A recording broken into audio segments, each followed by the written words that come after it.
Okay. So, నిన్నటి విషయంలో మనము ఏ చేసుకుందాము.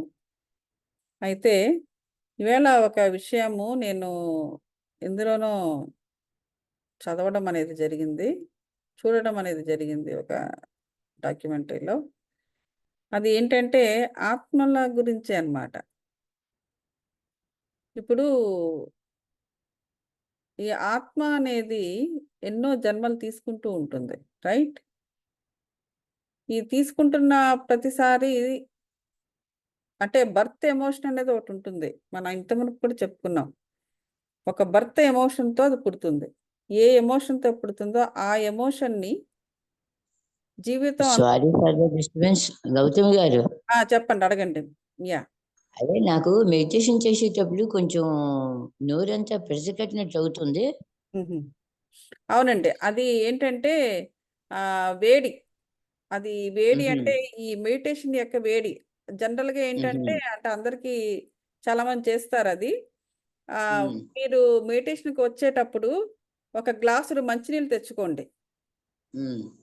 గ్లాసుడు మంచినీళ్ళు తెచ్చుకోండి. ఎందుకంటే శరీరం అంతా కూడాను హ్మ్. ఆహ్, ఆ మెడిటేటివ్ శక్తి అనేది అంటే హ్మ్. కుండలిని శక్తి అని చెప్తారు. మీరు విన్నారో లేదో. సో, హ్మ్. దానిపైన అది ఈ చక్రాలు ఉంటాయి కదా! ప్రాణమయ కోశంలో చక్రాలుంటాయి.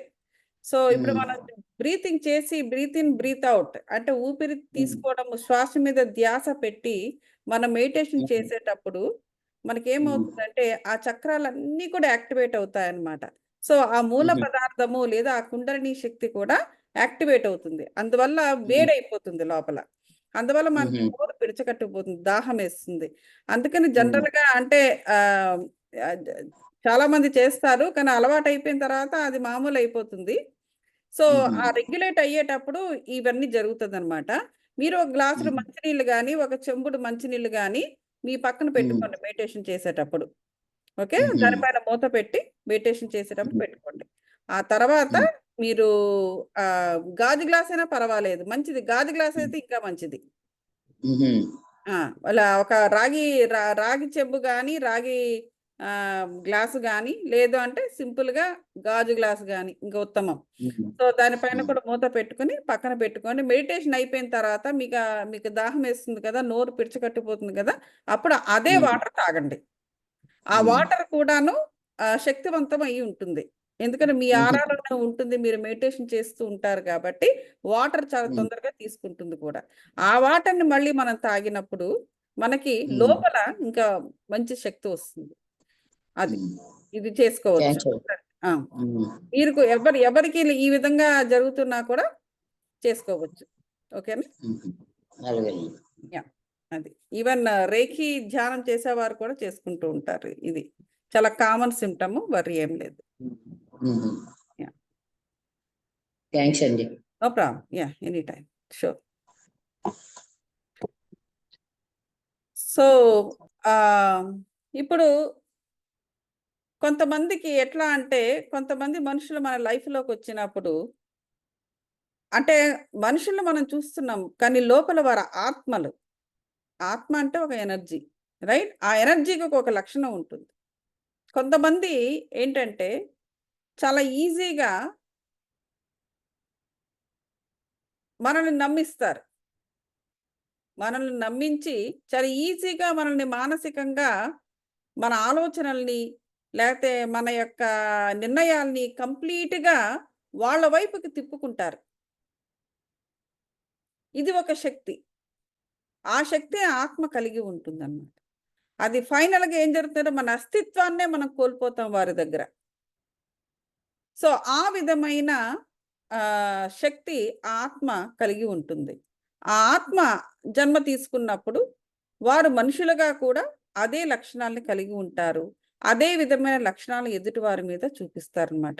సో, ఇటువంటి టైంలో ఇటువంటి మనుషుల దగ్గర మనం చాలా జాగ్రత్తగా ఉండాలి. ఎందుకంటే ఎప్పుడైతే మన అస్తిత్వాన్ని వారు కోల్పోయేలా చేశారో మన సోల్ ప్లాన్ మనము పూర్తి చేయలేము. డీవియేట్ అయిపోతాం. ఈ ప్రాబ్లమ్ ఉంటూ ఉంటుంది. సో, కాబట్టి ఇలాంటివన్నీ కూడా ఏంటంటే, మనకి తరచుగా మన జీవితంలో జరుగుతున్నా అది ఎందుకు జరుగుతుందో తెలీదు. ఆళ్ళ వాడు మోసగాడు, ఈమె మోసగత్తే అట్లా మాట్లాడుకుంటాం. కానీ అది వారి ఆత్మ లక్షణం, వాళ్ళు తీసుకొచ్చుకున్న బర్త్ ఎమోషన్ అది. ఆ ఎమోషన్ ద్వారా వాళ్ళు ఏం సాధిస్తారు అంటే వాళ్ళ సోల్ ప్లాన్లో వాళ్ళు రాసుకొని వచ్చారు. ఆ విధంగా నీ ఎనర్జీని వాళ్ళు తీసుకుంటారు, నీ బలాన్ని వాళ్ళు పొందుతారు, వారు బలవంతులు అవుతారు. అయితే దాంతో వాళ్ళు ఏం చేస్తారని తర్వాత విషయం. వాళ్ళు అక్కడ లక్షలాది మందికి అన్నదానాలు చేస్తున్నారా, లేకపోతే దేశాన్ని ఈ లెవెల్ నుంచి మరో లెవెల్కి తీసుకెళ్తున్నారా, అది వేరే విషయం. కానీ ముందు నీ అస్తిత్వాన్ని కోల్పోవడం అనేది జరుగుతూ ఉంటుందన్నమాట. సో ఈ విషయాన్ని కూడా జాగ్రత్తగా పరిశీలనలోకి తీసుకుంటూ ఉండాలి. ఓకే. అలాగే వైడ్లో నివసించటం అంటే ఉత్సాహపూరితంగా, ఛాలెంజింగ్గా, విస్తృతంగా ఉండడమే. అంటే మన చైతన్యాన్ని విస్తృతపరుచుకునేటప్పుడు మనం ఏ విధంగా ఉండాలంట, చాలా ఉత్సాహభరితంగా ఉండాలి. ఎప్పుడైతే ఇప్పుడు మనము చేస్తున్నది అదే, ప్రతిరోజు ఉత్సాహంగా ఉండాలి, ప్రతిరోజు కూడా ఉత్సాహంగా ఉండాలి. ఎందుకంటే మనం ఇప్పుడు చైతన్యాన్ని పెంచుకుంటున్నాము, క్రియేట్ చేసుకుంటున్నాము, భవిష్యత్తు గురించి ఆలోచిస్తున్నాము. కాబట్టి మనం ఉత్సాహంగా ఉండాలి. విషాదంగా నిషాదంగా నిశీధి వీధిలో మనం నడుచుకుంటూ దూర తీరాలకు మనం ఎక్కడికో వెళ్ళిపోతూ ఉండడం అవన్నీ చేయకూడదు. ఎస్పెషల్లీ మనం ఉత్సాహభరితంగా ఉన్నప్పుడు మనం చేయాల్సిన పనులు ఈ విధమైనవి చేసుకోవాలి స్పిరిచువల్గా.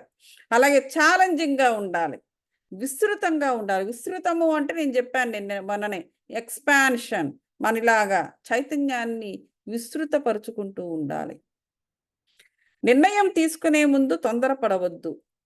అవి ఖచ్చితంగా సురక్షితమైనవి అనుకుంటేనే నిర్ణయం తీసుకోవాలి. చూసారా, మేనిఫెస్టేషన్కి, మనకు క్రియేట్ చేసుకోవడానికి, భవిష్యత్తుకి చాలా ఉపయోగపడే విషయం ఏంటంటే తొందరపడి నిర్ణయం తీసుకోదు. గబగబా గబగబా పిక్చర్ కాదు. 3 గంటల్లో ఒక 3 గంటలు ఏంటి, ఇప్పుడు 3 గంటలు కూడా ఉంటుందా, 1.5 గంట.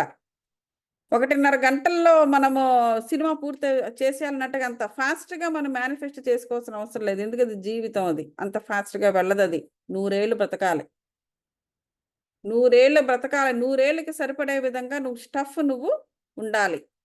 సో ఆ మేనిఫెస్ట్ చేసుకోవడము ఏదో 1 గంట 2 గంటలో కూర్చుని చేసేది కాదు. సో కాబట్టి నిర్ణయం తీసుకునే ముందు తొందరపడవద్దు. ఖచ్చితంగా సురక్షితమైనవి అనుకుంటేనే నిర్ణయం తీసుకోవాలి, లేకపోతే తీసుకోవద్దు అంటున్నారు. విశ్వం ఎప్పుడు ఎలా ఖచ్చితమైన మార్గాల్లోనే పనిచేస్తూ ఉంటుంది. విశ్వం ఏదైనా విషయం మారినా దానికి తగ్గ కారణం కూడా ఉంటుంది. అంటే మనకు అర్థం కాకపోవచ్చు, ఏంటి సడన్గా ఇలా జరిగింది అని మనం అనుకుంటాం. మనకు తెలీదు మన మన ఆత్మ ఎంత శక్తివంతమైన ఆత్మ అయినప్పటికీ ఈ శరీరం లోపల ఉన్నప్పుడు దానికి లిమిటేషన్స్ అనేవి వచ్చేస్తాయి. మళ్ళీ మనము మన ఆత్మను యాక్టివేట్ చేసుకుని, అవేకన్ చేసుకుని పూర్ణాత్మతో కనెక్ట్ అయితే తప్ప మనకు ఏది తెలియదు, అర్థం కాదు. ఎంతసేపు కూడా ఈ బ్రెయిన్ యొక్క లిమిటేషన్స్లోనే మనం ఉండిపోవడం అనేది జరుగుతూ ఉంటుంది. ఎందుకంటే ఈ శరీరానికి మనం కనెక్ట్ అయ్యి ఉన్నాం కాబట్టి. కానీ ఈ విశ్వం మాత్రము ఖచ్చితమైన మార్గంలోనే వెళ్తుంది. దానికి అన్నీ తెలుస్తాయి, మనకి తప్ప. మన గురించి దానికి అన్నీ తెలుస్తాయి. నిర్మాణం లేకుండా స్థిరత్వంతో గట్టి దిశగా మిమ్మల్ని మేజర్ లీప్స్ తీసుకుని ముందుకు నడిచేలా సాయం చేస్తుంది. నిర్మాణం అనేది దానికి అవసరం లేదు. మనకేంటి, మనం ఏదైనా ఒక గోల్ పెట్టుకున్నామంటే దానికి కావాల్సిన అన్ని మట్టి, ఇసుక, ఇటుక అన్ని పేర్చుకుని చేసుకోవాలి. కానీ విశ్వానికి అది లేదు. అది ఎటువంటి స్టెప్ అయినా ఎటు నుంచి ఎటైనా తీసుకోగలదు. మీరు బయట నుండి బయటకు వచ్చాక మీరు జనులతో సంబంధాలు పెట్టుకోవాలని అనిపిస్తుంది. అయితే ఆ సంబంధాలు కొత్తగా విస్తారమైన దారుల్లో ఉంటాయట. చూసారా, ఎప్పుడైతే మన చైతన్యాన్ని విస్తృతపరుచుకున్నామో, ఎక్స్పాండ్ చేసుకున్నామో, ఆటోమేటిక్గా మనము జనులతో ఎటువంటి సంబంధాలు పెట్టుకుంటామో, కొత్త మనుషులతో సంబంధాలు వస్తాయి. అంటే మన చైతన్యం విస్తరించింది కదా. నువ్వు అక్కడే ఉన్నావు, నీ శరీరం అక్కడే ఉంది. కానీ నీ చైతన్యం విస్తరించడం వలన మనకి ఎవరెవరో మనుషులు మనకు పరిచయాలు అవుతూ ఉంటారు. ఎప్పుడు మనం మన ఇంట్లో వాళ్ళతో వాళ్ళకి పరిచయాలు ఉండవు. లేకపోతే మన మన ఆఫీసుల్లో మన చదివే చదువులకు కానీ, చేసే ఉద్యోగాలకు కానీ పరిచయాలు ఉండవు. కానీ ఎవరెవరో కొత్త మనుషులు విస్తారమైన దారుల్లో ఈ విస్తారమైన దారుల్లో ఉన్న మనుషులు మనకు మన మన మన దారిలోకి వస్తూ ఉంటారు. మీరు స్థిరంగా ఫీల్ అవుతూ మీ లక్ష్యాన్ని గొప్పగా గుర్తించగలుగుతూ ఉంటారు. చూసారా? మనకి స్థిరత్వం అనేది కూడా వస్తుంది. మన చైతన్యాన్ని ఎంత బాగా విస్తరించుకుంటూ ఉంటే మనకు స్థిరత్వం అంత బాగా వస్తూ ఉంటుంది. లేకపోతే ప్రతి చిన్నదానికి, అయిన దానికి, కాని దానికి తొందరగా మన లైఫ్‌లో మార్పులొచ్చేస్తూ ఉంటాయి. దేంట్లోని కూడా మనల్ని నిలబడనివ్వదు. ఏమిటి ఈ జీవితం అనిపిస్తది. మాటిమాటికి మార్పులు సంభవిస్తూ ఉంటే, ఫర్ ఎవ్రీ 6 మంత్స్ మార్పులు సంభవిస్తూ ఉంటే, అది ఎంత బాధ! మానసికంగా, శారీరకంగా అలసిపోతాం. రైట్? దేంట్లోనే స్థిరత్వం అనేది ఉండదు. రకరకాలుగా జీవితం మరికొంతమందికి బాగా జరిగిపోదు. పొద్దున్న ఒకలా, మధ్యాహ్నం ఒకలా, రాత్రికి ఒకలా బతుకుతూ ఉంటారు. కొంతమంది ఇల్లులుండవు. రోడ్ల మీదే. ఏదో వసారాల మీద పడుకుంటూ ఉంటారు. వాళ్ళ లైఫ్ వాళ్ళ చేతిలో ఉండదు. ఎవడొచ్చి ఎప్పుడు ఏమి విసిగిస్తారో తెలీదు. అలాగ కూడా కొంతమందుంటారు. వీటన్నిటి గల కారణం ఏంటంటే, వాళ్ళకి చైతన్యం అనేది, కాన్షియస్‌నెస్ అనేది, వారి ఆత్మ కాన్షియస్ అయ్యి లేదు, అవేకన్ అయ్యి లేదు సోల్. కంప్లీట్‌గా అది అసలు స్పిరిచ్యువలే కాదు. సో, కాబట్టి మనకు స్థిరత్వం అనేది ఏర్పడుతుంది. ఎప్పుడైతే ఇది మనం పెంచుకున్నామో, మన లక్ష్యాన్ని కూడా మనం ఈజీగా గుర్తించగలుగుతాము. మనం ఈజీగా లక్ష్యాన్ని కూడా గుర్తించగలుగుతాము. ఫస్ట్ ఆఫ్ ఆల్ ఆత్మతో నీకు స్నేహం ఏర్పడుతుంది. ఒక స్నేహితుడికి కాల్ చేసి నువ్వు మాట్లాడినట్టుగా, నీ ఆత్మతో నీకు సత్సంబంధాలు ఏర్పడతాయి. ఒక స్నేహితుడితో కూర్చొని పిచ్చాపాటి మాట్లాడుతున్నట్టుగా నీ ఆత్మతో నువ్వు మాట్లాడుకోవడం అనేది జరుగుతుంది. అంటే బయటకి అందరికీ కనబడేలా మాట్లాడుకోవాల్సిన అవసరం లేదు. పిచ్చోళ్ళు అనుకుంటారు. కానీ ఎందుకంటే వాళ్ళకి తెలీదు గదా! కానీ మన లోపలే ఈ బాతాకాని నడుస్తూ ఉంటుంది. ఎవరికీ అర్థం గాదు. ఈ బాతాకాని నడుస్తూ ఉంటుంది. అలా కాకుండా మన ఇంటర్నల్‌గా కనెక్ట్ అవ్వకుండా బయట విషయాలతో, బయట మనుషులతో కనెక్ట్ అయ్యామనుకోండి, ఈ బాతాకాని అనేది కుంటుపడిపోతుంది. మనకి ఈ బాతాకాని ఉంటేనే మనకు లక్ష్యం గురించి గుర్తించగలుగుతాము. మనకన్నీ కూడా ఓపెన్‌గా అన్నీ తెలుస్తూ ఉంటాయి. బయట జనాలతో చేస్తుంటే వాళ్ళ సొదలు, వాళ్ళ ఎదలు, వాళ్ళ గోలమే మనకి మన బుర్రలోకెళ్తది. మన గోల అక్కడేం ఉండదు. మన గోల కావాలంటే మనం లోపలికి కనెక్ట్ అవుతూ ఉండాలి.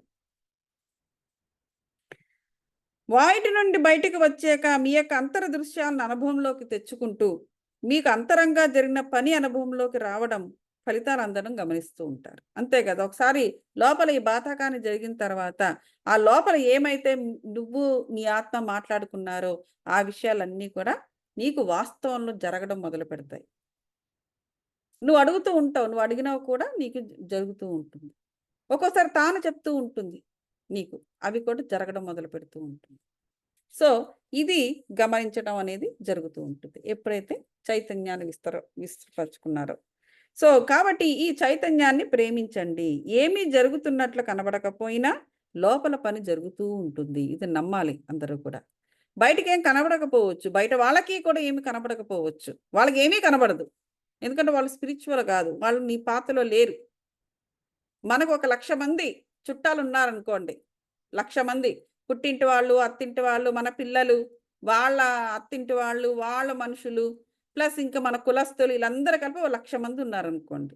ఇంత మహా 1,00,000 మందిలో మీరు మాత్రమే, మీ ఒక్కరు మాత్రమే ఈ స్పిరిచ్యువల్ పాత్‌లో ఉన్నారు. అంటే అర్థం ఏమిటి? దేవుడు మిమ్మల్ని మాత్రమే ఎన్నుకున్నాడు. అరే! నేను మొదటి నుంచి చిన్నప్పటి నుంచి ఎన్నుకోవచ్చు కదా! అంటే మరి కర్మలు? నువ్వు పాత జన్మల నుంచి నువ్వు క్యారీ చేస్తున్న నీ ముద్రలు, మరి అయన్నీ కూడా ఏమైపోవాలి? మరి అయన్నీ కూడా ఒక కొలిక్కొస్తేనే కదా నువ్వు ఈ పాతలోకొస్తావు. అంతవరకు నీ ఆత్మ వెయిట్ చేస్తూ ఉంటుంది. వీడెప్పుడొస్తాడా? ఎప్పుడు నేనెప్పుడు ఈ పాతలోకి తీసుకురావాలా అని. సో, ఇంత మహా ఒక 1,00,000 మంది నీ కులస్తులు, నీ బంధువులు, నీ స్నేహితులు ఉంటే, ఆ 1,00,000 మందిలో నువ్వొక్కదానివే, లేతే నువ్వొక్కడివే వచ్చావు ఈ స్పిరిచ్యువల్ పాత్‌లోకి. అంటే స్పిరిచ్యువల్ పాత్ నిన్ను మాత్రమే ఎన్నుకుందక్కడ. ఎప్పటికన్నా గాని. వాళ్ళందరిని ఎన్నుకోలే.